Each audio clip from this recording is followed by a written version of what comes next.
Fake ID থেকে বন্ধুকে message দিলাম, আপনার প্রোফাইল পিকটা তো দারুণ, খুব সুন্দর লাগছে আপনাকে।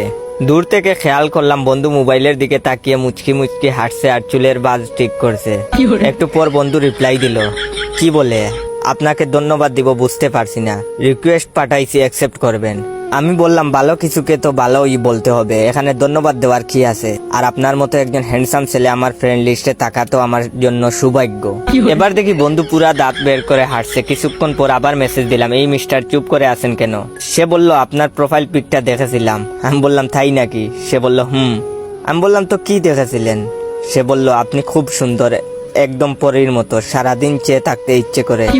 আমি বললাম এভাবে বলবেন না প্লিজ, আমার শরম করে। বন্ধু বলল সত্যি বলছি, আপনি অনেক সুন্দর। এতগুলো ধন্যবাদ আপনাকে। আরে বলল একটা কথা জিজ্ঞাসা করব। আমি বললাম একটা কেন, আপনার যত ইচ্ছা জিজ্ঞাসা করুন। সে বলল আপনার কারোর সাথে রিলেশন আছে? আমি বললাম আমি প্রেম ভালোবাসা পছন্দ করি না, তবে আপনার মতো একটা হ্যান্ডসাম ছেলে পেলে ভেবে দেখতে পারি। এবার দেখি বন্ধু মোবাইলকে কিস করতেছে। আমি ডাটা অফ করে বন্ধুর কাছে গেলাম। বন্ধু আমাকে দেখে গুনগুন করে গান গাইতে শুরু করলো। প্রেম সবারই জীবনে আসে, আমারও জীবনে প্রেম এসেছে, কেউ আমাকে ভালোবেসেছে, কেউ আমাকে ভালোবেসেছে। আমি বন্ধুর গান শুনে হাসি চেপে রেখে বললাম ঘটনা কি দোস্ত, এত খুশি খুশি লাগছে কেন? সে বলল আর বলিস না দোস্ত, আজকাল মেয়েদের জন্য ফেসবুকে ছবি দেওয়াই যায় না, খালি ক্রাশ খায়।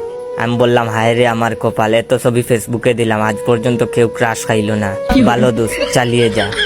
সে বলল দুঃখ করিস না দোস্ত, সবাই সব কপাল নিয়ে জন্মায় না। এটা হচ্ছে ভিডিওর প্রথম পার্ট। দ্বিতীয় পার্ট দেখলে হাসতে হাসতে পাগল হয়ে যাবেন। তো দ্বিতীয় পার্ট দেখতে চাইলে আমার এই ভিডিওতে 10,000 লাইক আর 500 কমেন্ট কমপ্লিট করে দাও। 10,000 লাইক আর 500 কমেন্ট বেশি না, 10 জন বন্ধুকে যদি সবাই শেয়ার করে দাও তাহলেই হয়ে যাবে। তো দেরি করছো কেন, শেয়ার করো। আর হ্যাঁ, সন্ধ্যা 7টার ভিতরে 10,000 লাইক কমপ্লিট করতে পারলে সন্ধ্যা 7টায় সেকেন্ড পার্ট আপলোড দেব। ধন্যবাদ।